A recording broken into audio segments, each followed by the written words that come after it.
صلی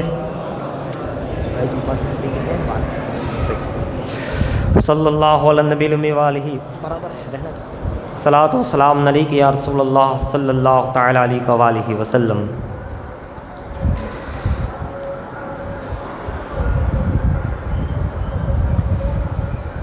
زندگی یہ نہیں ہے کسی کے لیے،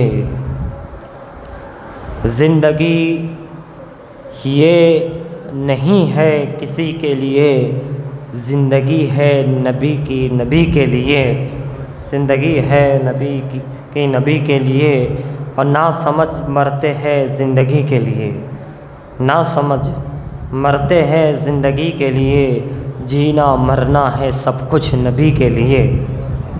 حضرات، آج جو دن ہے وہ حضور تاج الشریعہ علامہ اختر رضا صاحب قبلہ اظہر میاں علیہ رحمت و رضوان کا دن ہے، اور یہ ان کی لکھی ہوئی نعت ہے۔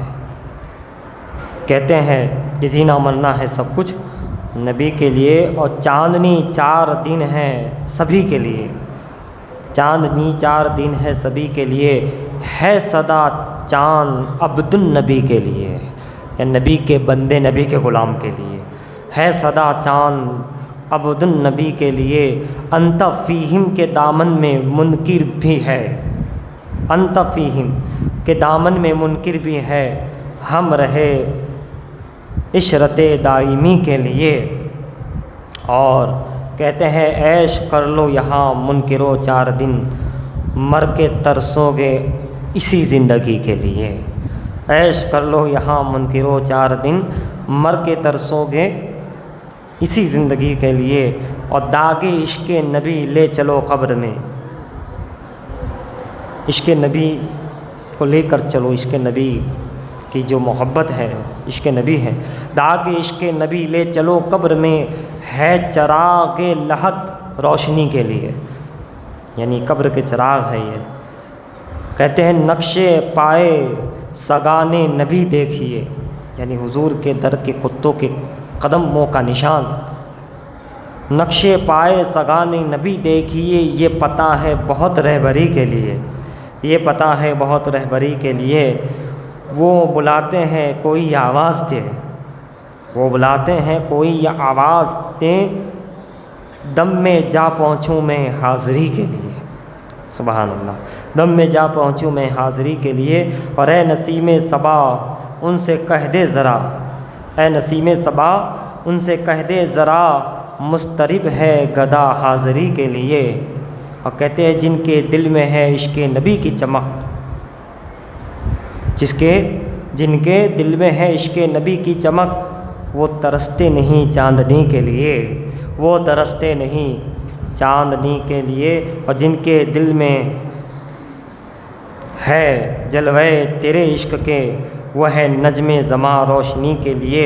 اور اختر قادری خلد میں چل دیا، خلد واہ ہے ہر ایک قادری کے لیے۔ حضرات محترم، یہ اشعار علامہ اختر رضا صاحب تاج الشریعہ علیہ الرحمہ کے تھے، جن کا آج دن ہے، چھٹی شریف بھی ہے، ذوالقعدۃ الحرام کی، اور جمعہ کا دن بھی ہے، کئی ایک ایام ہے اس مہینے میں، اور یہ وہی مہینہ ہے جس میں حاجیوں کے قافلے رواں دواں ہوتے ہیں۔ 10واں چاند حضرت بی بی فردوس رضی اللہ تعالیٰ عنہ کا ہے، جو حافظہ، پیدائشی حافظہ، عالمہ ولیہ، شاہ عالم سرکار کی سگی بہن قطب عالم کی شہزادی رضی اللہ عنہا۔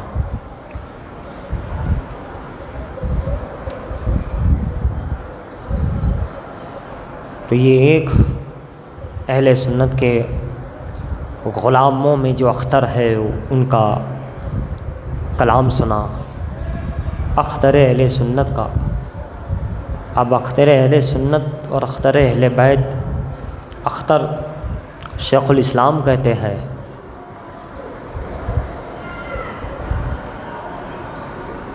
کہ جہاں جاؤں وہاں نور ہدایت ہو تو کیا کہنا، جہاں جاؤں وہاں نور ہدایت ہو تو کیا کہنا، تصور میں رخ پاک رسالت ہو تو کیا کہنا، تصور میں رخ پاک رسالت ہو تو کیا کہنا۔ اور کہتے ہیں فضا ٹھنڈی ہوا مہکی، گھٹا چھائی ہوا ٹھنڈی نوا سنجی، اب ایسے میں اگر ان کی زیارت ہو تو کیا کہنا، اب ایسے میں اگر ان کی زیارت ہو تو کیا کہنا۔ اسی زیارت پہ ایک مرتبہ اور درود شریف پڑھ لیجئے گا۔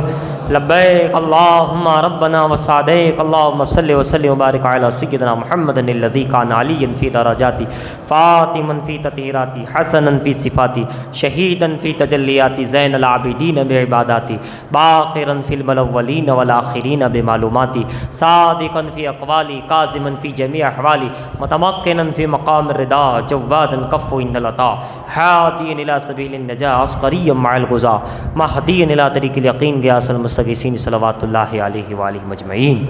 حضرات چھٹی شریف ہے، سلطان الہند سرکار غریب النواز، غریب پرور، عطائے رسول، نائب رسول، فنافر رسول، عاشق رسول رضی اللہ تعالیٰ عنہ کی چھٹی شریف ہے۔ گزشتہ جمعہ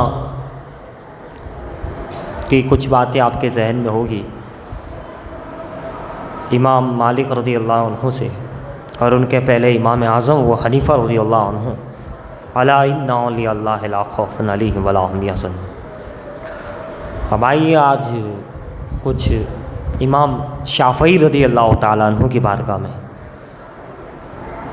کیسے کیسے ولی، کیسے کیسے اللہ نے نوازا،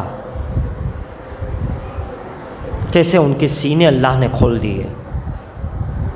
افمن شرح اللہ صدرہ للاسلام، یہ اللہ ہے جس کا سینہ اسلام کے لیے کھول دے، علم فقہ ظاہری و باطنی عطا فرماتے، علم تصوف عطا فرماتے۔ امام شافعی رضی اللہ تعالیٰ عنہ پیدا ہوئے، آپ کی والدہ جو ہے وہ جو ہے حسنی سادات میں ہے، والدہ جو ہے حسنی سادات میں، آپ یتیم ہو گئے بچپن میں، جو کچھ تھا نام محمد رکھا گیا، والد کا نام یونس رضی اللہ عنہ۔ اب ماں ہے اب بیٹا ہے، باپ نہیں ہے، یتیم ہے، پرورش کرنی ہے۔ ماں عابدہ زاہدہ نیک سیدہ بھی، کیا پرورش کی؟ پرورش یہ کی کہ آپ جہاں رہتی تھی غازہ کے اندر، وہیں آپ کی ولادت ہوئی۔ آپ نے سوچا کہ یہاں میں رہوں ٹھیک ہے، مگر کیوں نہ میں مکے چلے جاؤں تاکہ وہاں ایمان کی حفاظت بھی ہو جائے، اور عربی جو ہے، عربی خاص طور سے میرے بچے کو آ جائے، بالکل خالص عربی۔ ہر ماں باپ کی خواہش ہوتی ہے کہ میرا بچہ پڑھے لکھے یہ کرے۔ ارے ماں باپ چاہتے تبھی تو بیٹا ڈاکٹر بنتا ہے، انجینئر بنتا ہے، ان کی پرورش ہوتی ہے تب تو وہ کچھ بنتا ہے۔ پر تعجب یہ ہے کہ ایک ماں ایک باپ اپنے بچے کو اونچی پوسٹ پر تو دلا دیتی ہے، پر انہوں نے نمازی نہیں بنا سکتی، انہیں قاری نہیں بنا سکتی۔ ماں باپ چاہے تو بیٹا صبح اٹھ جاتا ہے، اسکول چلا جاتا ہے۔ ماں باپ چاہتے ہیں بچہ کچھ پڑھ لکھ لیتا ہے، اسے کچھ چوپڑی پڑھ لیتا ہے، کچھ کلاس پڑھ لیتا ہے۔ اگر یہی ماں باپ چاہے تو بچہ نمازی نہیں بن سکتا، بچہ مومن نہیں بن سکتا، بن سکتا ہے، مگر اس پر محنت نہیں کرتے۔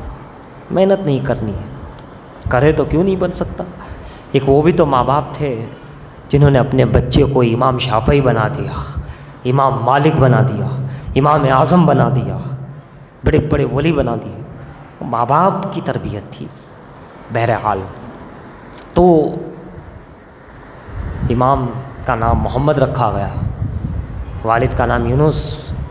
ماں نے سوچا کہ میں پڑھاؤں گی لکھاؤں گی. ہر کوئی بچے اس وقت تو پڑھتے ہی تھے. مسلمان یعنی علم والا، مسلمان یعنی جانکار، علم والا، تہذیب والا، تمدد والا، ادب والا، اور بہت ہی علم والا، نالج والا، عقل والا مسلمان اسے کہتے تھے. ایک مسلمانوں کی پہچان ہی یہی تھی کہ مسلمان علم والا ہوتا ہے، مسلمان جاہل ہو ہی نہیں سکتا. یہ ایک پہچان صدیوں تک ہماری چلی آئی. دھیرے دھیرے دھیرے دھیرے ایک پہچان ہماری یہ ہو گئی کہ مسلمان یعنی جاہل، مسلمان یعنی گالی گلوچ کرنے والا. ہماری پہچان اس وقت یہ ہو گئی ہے کچھ. لیکن ہماری پہچان تاریخ میں چلے جائیے، پوری تاریخ اٹھا کے دیکھیں. مسلمانوں کی تاریخ یہ ہے کہ مسلمان یعنی علم والا، بڑا فرق. اور آج ہمارے مسلمان ہاں تو یہ گالی گلوچ کرنے والا ہوگا، جاہل ہوگا، اسے کہاں کچھ خبر پڑتی ہوگی. خیر، ہم نے اپنی بہت ساری پہچانیں، اپنی چیزیں کھو دی. لیکن وہ زمانہ تھا کہ ہر کوئی پڑھا لکھا تھا، دنیاوی دینی اعتبار سے. لیکن امام شافعی کی ماں نے جو سوچا، سیدہ تھی بھائی، طیبہ تھی، پرورش یافتہ تھی. کہا پڑھاؤ گی تو صحیح، لکھاؤ گی، لیکن سب سے اعلیٰ یونیک بنائیں گی، الگ سے بناؤ گی. ماں کی خواہش تھی الگ سے بنانا اسے، پڑھائی نہیں، پڑھائیوں کا بادشاہ بن جائے. اس لیے وہ مکہ لے کر آ گئی. 7 سال عربی جاننے کے باوجود، پڑھنے کے باوجود، اتنا نفیس عربی، اتنا پیارا عربی امام مالک نے سیکھا کہ لوگ جب پڑھتے تھے، آپ بولتے تھے، سمجھ نہ پائے کہ کون ہے، عربی ہے کہ کون ہے. یعنی اجمی ہے، عربی ہے. ایسا زبردست خالص عربی کے اندر مہارت ہر چیز میں. اور علم، ظاہری علوم، ظاہری اساتذہ سکھائے. 2 سال ان کے پاس، 2 سال تربیت گھر پہ بھی ہو رہی ہے، باہر بھی ہو رہی ہے، اساتذہ کے پاس بھی، ماں کے پاس بھی. مختصر انداز میں یہ ہے کہ پتہ چلا کہ مدینے میں ایک فقیہ کا امام یعنی امام مالک تھے، بہت علم والے ہیں، لہٰذا وہاں بھیجا جائے مدینے میں. دیکھیے، امام اعظم سے فتوے لینا امام اعظم کے امام مالک منگواتے تھے، اور امام مالک کے شاگرد امام شافعی بنے ہیں. اور پھر آپ دیکھو گے امام شافعی کے شاگرد اور ان کے امام احمد بن حنبل، یعنی ٹوٹل سب ملا جلا کر سب کے امام اعظم ابو حنیفہ ہے. پھر انہی کے فیضان ساری چیزوں سے امام مالک ہوئے. اب امام شافعی بھی دیکھیے گا، امام شافعی ماں نے سوچا کہ اب بہت بڑے امام ہیں، بہت بڑے علم والے ہیں، لہٰذا وہاں بھیجا جائے.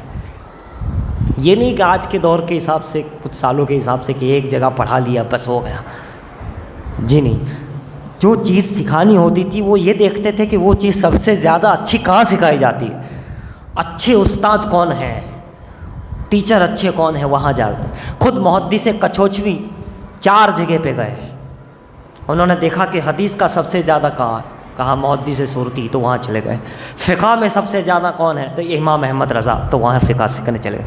دیکھا کہ تصوف میں سب سے زیادہ کون ہے، تو وہاں گئے. چلو ہمارے یہاں ایک ایسا ہو، ایک ہی سب میں سب کچھ آ گیا، پر ایک ایسا ہونا چاہیے تب، ورنہ تو جو اعلیٰ تعلیم، اعلیٰ ٹیچر. مختصر یہ کہ امام مالک کے پاس جب جانے لگے تو پیارے امام مالک سے کانٹیکٹ کرنا، ان کی شاگردی میں جانا آسان نہیں تھا. ان کا علم، ان کا رعب، ان کا دبدبہ، ان کا چرچا امام مالک کا، اور اپنی شان و شوکت کے ساتھ رہتے تھے آپ. اعلیٰ سے اعلیٰ لباس، اعلیٰ سے اعلیٰ آپ کا معمول تھا. لہٰذا آپ کی والدہ نے مدینے کے گورنر سے بھی خط لیا، مکے کے گورنر سے بھی خط لیا، اور پھر اپنے بیٹے کو لے کر کے چلی.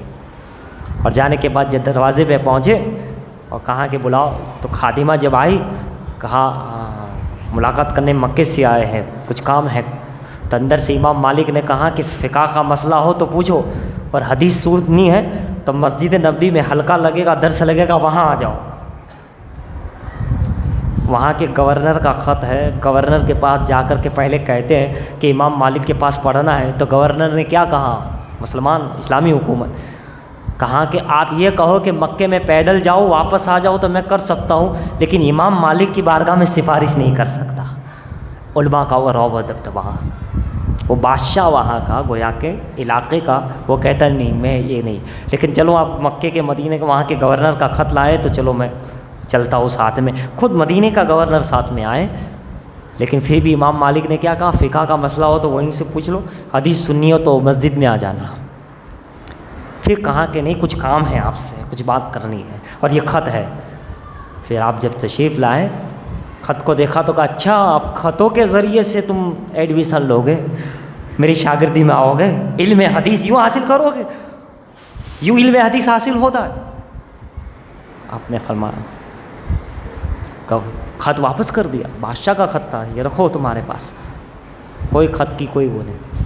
اب امام مالک آ گیا ہے، اور جو انداز سے گفتگو کی، جو برسوں کی محنت تھی، 7 سال کی وہاں کی، 2 سال کی گھر کی، 2 سال اور مقام، جو 17 سال کی محنت تھی، تربیت تھی، تعلیم تھی، عربی تھا ان کا اور نالج تھا، بلکہ ماں نے کہا تھا جانے سے پہلے امام مالک کی موطا پوری یاد کر لو، پوری فقہ کی کتاب یاد کر لو پھر جاؤ۔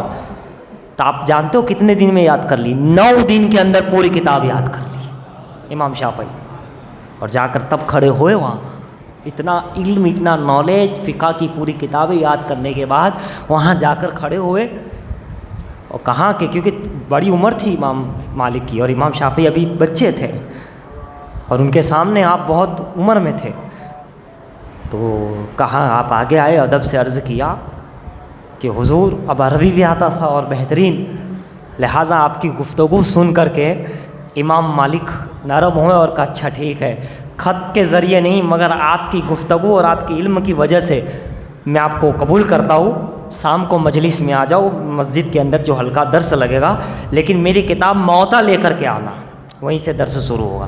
اور ٹھیک ہے حضور، چلے گئے، بچے تھے ان کے سامنے، ان کی عمر زیادہ تھی، بہت زیادہ، یعنی جب آپ گئے تو امام مالک کی عمر 84 سال کی تھی، اور آپ ابھی 20 کے اندر اندر تقریباً۔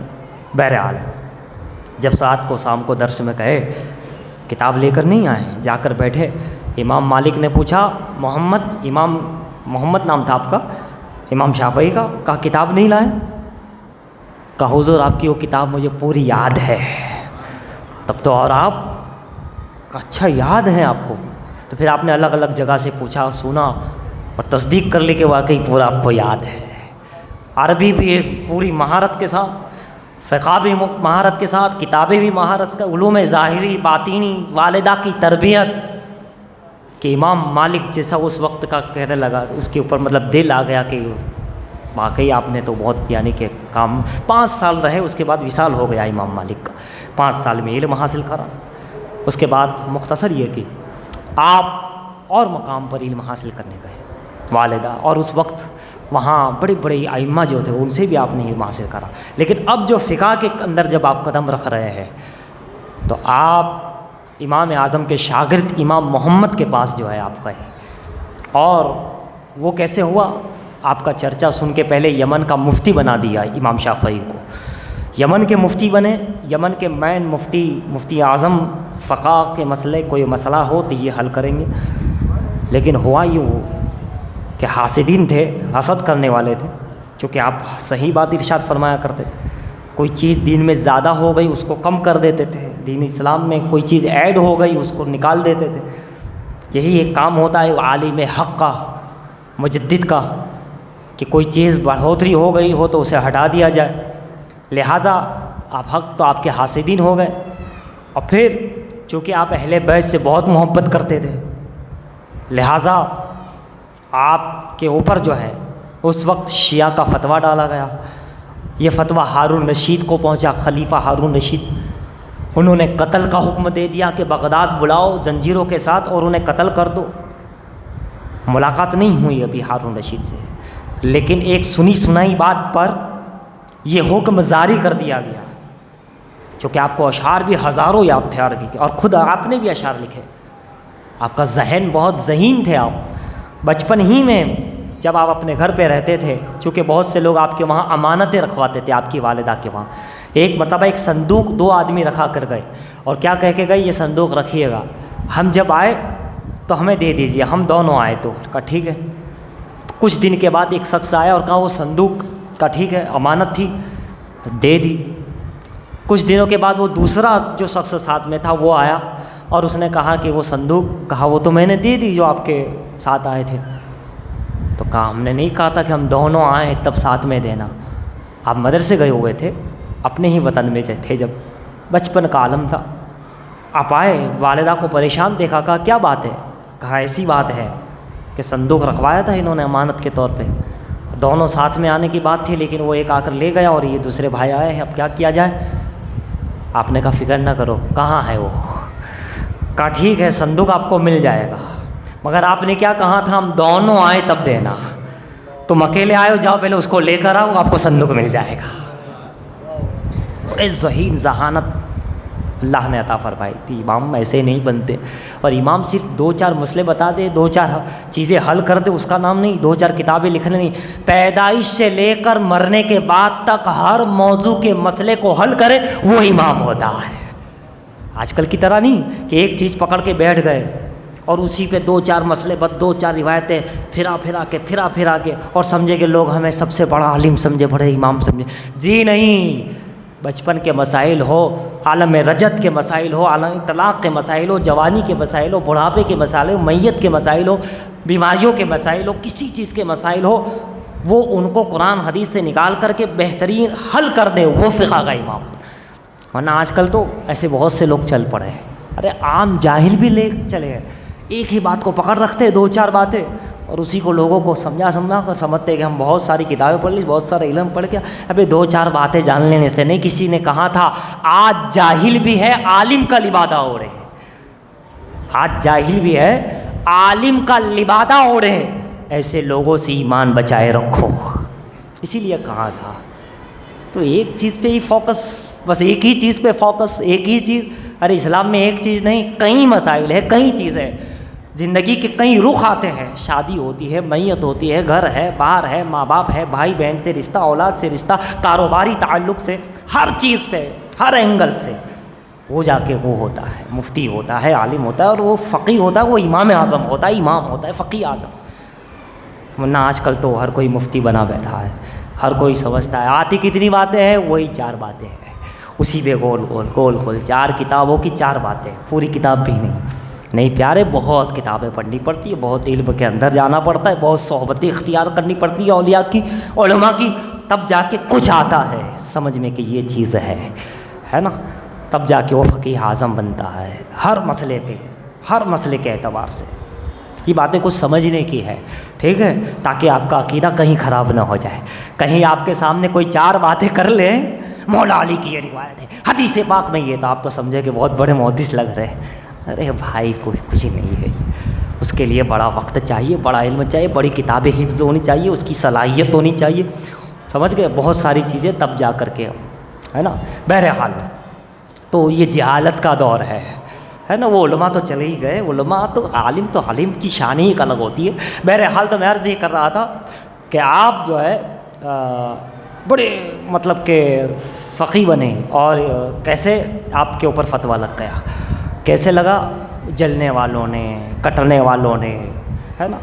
ایسے ہی عام لوگ تھے جو کہتے تھے نہیں دین میں ایسا ہی، آپ نے کہا دین اسلام میں یہ نہیں ہے، کوئی کہتا تھا دین اسلام میں یہ نہیں، آپ کہتے تھے یہ ہے، تو ایسے لوگ تو پھر حسد کرے گئی، چلے گئی، اب میری بات کاٹ دی۔ اب جاہلوں کو ایسا بھی ہوتا ہے، جاہل سے آپ کوئی چیز میں کرو کہ نہیں ایسا ہے تو فوراً دشمن بن جاتا، اور میری بات ایسی کہ جیسے بہت بڑے، جس کو کچھ آتی استنجا کے مسائل نہیں آتے، وہ پاکی ناپاکی کے مسائل نہیں ہوتے، کپڑا پاک کرنے کا مسائل کیا، کلمہ کیسے پڑھاتا ہے، کہاں زبر آئے گا، زیر آئے گا، پیش آئے گا، وہ نہیں آتا، وہ سمجھتا ہے گا۔ بہرحال تو وہ اس دور میں بھی کچھ تھے ایسے، تو امام مالک پہ جلنے لگے، امام شافعی پر، اور کیا فتویٰ لگا دیا، یہ شیعہ ہے، کیونکہ آپ اہل بیت کے بہت چاہنے والے، دیکھو امام اعظم بھی مولا علی کے چاہنے والے، ان کے در سے ملا، امام مالک بھی مدینے کا بڑا احترام کرتے تھے، اب امام شافعی آئے تو وہ آل رسول سے بڑا احترام کرتے تھے، بڑے بڑے ائمہ کا احترام کرتے تھے، اہل بیت سے بہت محبت تھی، تو کہاں کہ شیعہ ہے. ہارون رشید نے کچھ جانا نہیں جانا، تحقیق کی نہیں کی، اور یہ حکم جاری کر دیا کہ اسے قتل کر دیا جائے، جنجیروں سے پکڑ کر کے بغداد لایا جائے. لیکن وہاں کے جو اچھے عالم تھے انہیں جب پتہ چلا، امام تھے، وہ گئے ہارون رشید کے پاس، خلیفہ ہارون رشید کے پاس، اور کہا کہ جناب آپ جلد بازی میں فیصلہ نہ لیجئے، پہلے دیکھیے تو خری وہ لڑکا کون ہے، کیسا ہے، کتنا ذہین ہے، اس کے کیا عقائد و نظریات ہیں، اس کے بعد آپ کچھ کیجئے. اس طرح قتل کروا دینا یہ عام بات نہیں ہے، پہلے آپ دیکھیے، اس سے ملاقات تو کیجئے، اس سے اپنے دربار میں بلائیے تو صحیح. کہا چلو ٹھیک ہے. ہارون رشید نے امام شافعی کو بلایا، ابھی بھی جوان ہی ہے، ابھی بہت بڑے نہیں، نوجوان ہیں، لیکن بھائی شعرا ہے، علم ہے. گئے، گفتگو ہوئی ہارون رشید خلیفہ بادشاہ سے. امام شافعی نے جو گفتگو کی، اس گفتگو کے بعد ہارون رشید نے اس قتل کو منع کر دیا کہ نہیں، وہ غلط الزام تھا آپ پہ، وہ آپ پہ بڑی جسارت کی گئی تھی، آپ کے دشمنوں نے کی تھی، یہ تو بڑے ذہین ہیں، یہ تو علم والے ہیں، ان کا عقیدہ تو صحیح ہے، یہ تو اہل سنہ والجماع ہے، یہ کوئی اور جگہ نہیں ہے. لہٰذا پھر اس طریقے سے آپ کا جو ہے معاملہ ہوا. آپ کی کرامتیں، بہت ساری کرامتیں، ایک کرامت میں بتا دوں، اسی جو ہے ہارون رشید کے پاس روم کے عیسائیوں نے چیلنج کر دیا تھا. عیسائیوں نے، کرسچنوں نے چیلنج کر دیا تھا، روم کے تھے، کیا کہ ہم آ رہے ہیں، راہب لوگ آ رہے ہیں، اور آپ سے، آپ کے علماء سے ہم مناظرہ کریں گے اور دیکھیں گے، اب آمنا سامنا ہوگا، آپ اپنے دین کی حقانیت بتانا، ہم ہمارے دین کی حقانیت بتائیں گے. لہٰذا اعلان کیا گیا، تمام علماء جمع ہو گئے. جب علماء جمع ہوئے، عیسائی کے جو پادری تھے وہ بھی آ گئے. مناظرہ شروع ہونے والا تھا کہ اب کیا کیا جائے، کس طریقے سے ان کو جو ہے، حالانکہ بڑے بڑے فقیہ تھے، کر سکتے تھے. امام شافعی بچپن کا دور، وہی ابھی بڑے نہیں ہوئے ہیں، ابھی اتنی عمر نہیں ہوئی ہے، 25 سال کم و بیش. جب وہاں سے سوالات کیے جا رہے تھے، یہاں تھوڑا سناٹا تھا، تو آپ بچپن کا عالم ہے، یعنی سب سے کم عمر میں ہیں، لیکن کھڑے ہوئے اور آگے چلے گئے. بڑی بڑی عمر والے بڑے بڑے فقیہ بھی بیٹھے تھے. آپ آگے گئے، دیکھا تو کوئی بچہ آ رہا ہے، کم عمر والا آ رہا ہے. کہا یہ آگے کیوں جا رہا ہے؟ جانے کے بعد کہتے ہیں ہارون رشید سے، ہارون رشید تم لوگ سب اجازت دو تو میں جواب دے دوں، میں جواب دوں. کہا ٹھیک ہے، آپ جواب دو. کہا چلو دریا کے کنارے، دجلہ کے کنارے چلو، وہیں جواب دیتا ہوں. وہیں لے گئے سب کو، اور دریا کے اوپر مصلی بچھا کر کے بیٹھ گئے. کرامت بھی ہے، اور سامنے والے باطل کی دھجیاں بھی اڑا رہے ہیں.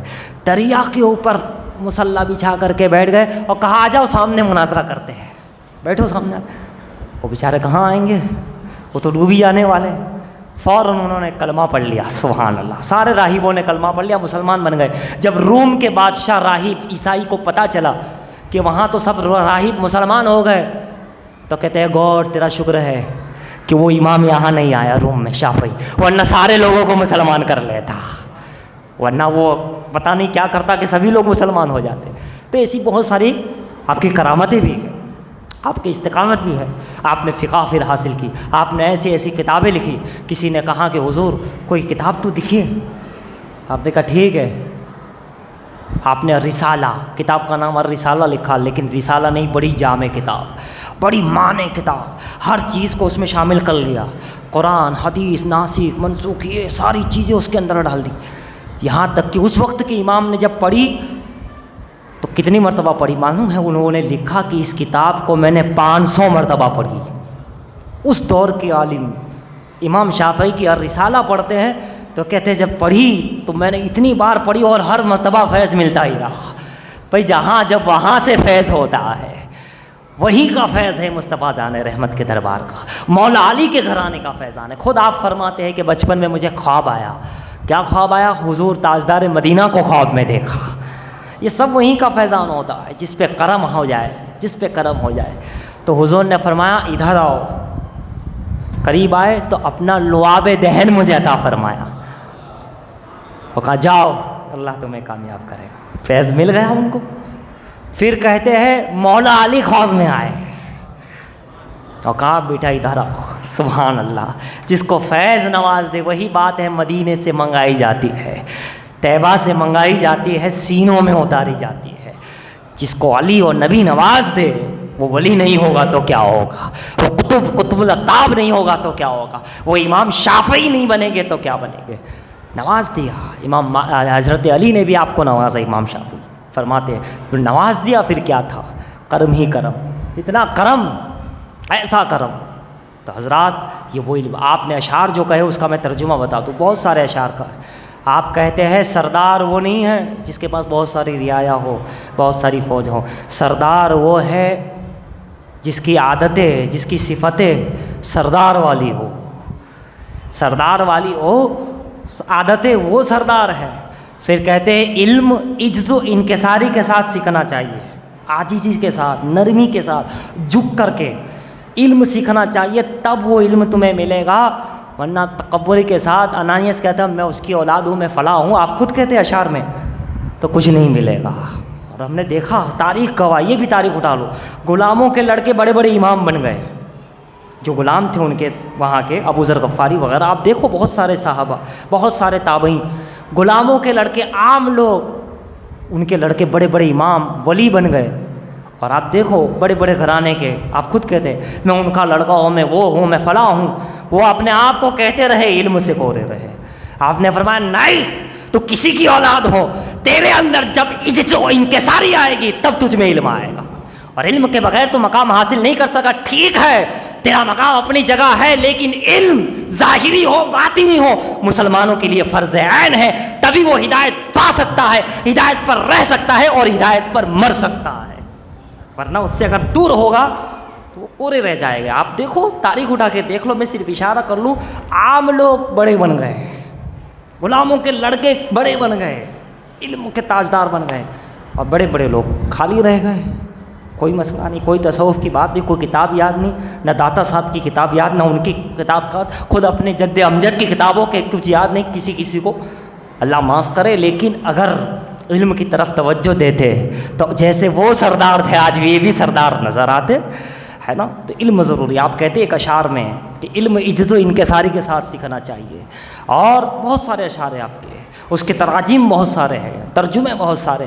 پھر آپ کہتے ہیں کہ علماء حق اگر اللہ کے ولی نہیں تو روئے زمین پر کوئی ولی نہیں، یعنی کہ اللہ کے ولی جو ہوتے ہیں وہ اہل علم ہی ہوتے ہیں، یہ کہنا چاہتے ہیں کہ علماء حق اگر اللہ کے ولی نہیں تو پھر کوئی ولی نہیں ہو سکتا۔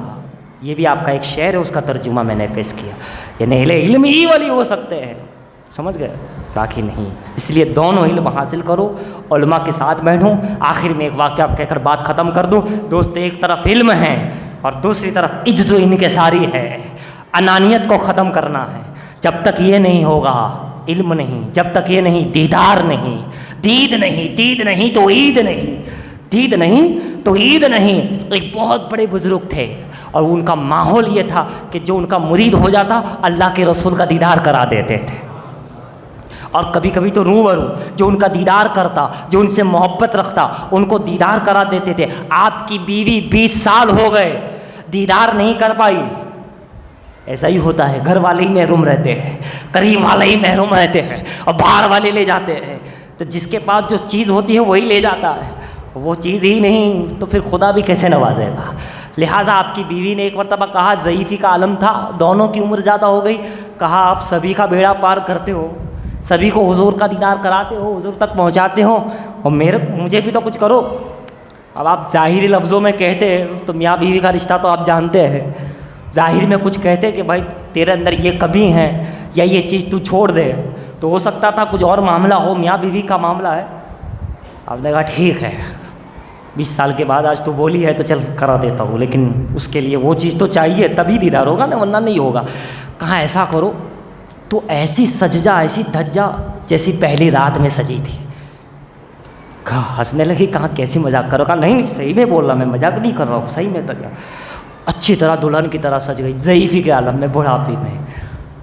آپ نے دیکھا، کہا نہیں ابھی بھی کمی ہے، اور سج جا۔ آپ نے کہا کیوں ایسا کرتے ہو یہ؟ کہا نہیں کرنا ہی پڑے گا آپ کو۔ کہا ٹھیک ہے، پھر سج گئی، تیسری مرتبہ پھر کہا نہیں ابھی بھی کمی ہے، اور سج جا۔ جب بالکل ہو گئی، بلکہ بہت زیادہ ہو گئی، تو آپ نے بڑے لڑکے کو بلایا، ادھر آ، کہ تیری ماں کو سمجھا، اتنی بڑھاپے کے اندر دیکھ یہ کیا حالت بنا کے رکھی ہے، یہ کیا حالت بنائی ہے. اس کے دل کو چوٹ لگی.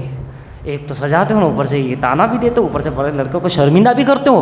رونے لگی اپنے آپ پہ، شرمندہ ہو گئی، ٹوٹ گئی اندر سے. ٹوٹتے ٹوٹتے روتے روتے سوچتے سوچتے آنکھ لگ گئی.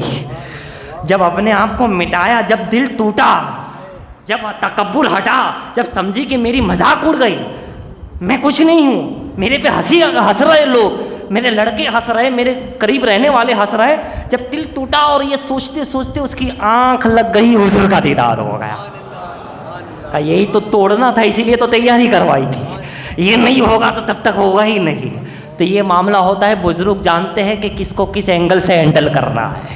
یہ اللہ کے ولی کی نظر جانتی ہے. بہرحال اللہ تعالی ہم سب کو صراط مستقیم پر چلنے کی توفیق عطا فرمائے. آمین. وما علینا الا البلاغ. جن حضرات کی سنت باقی ہوا تھا.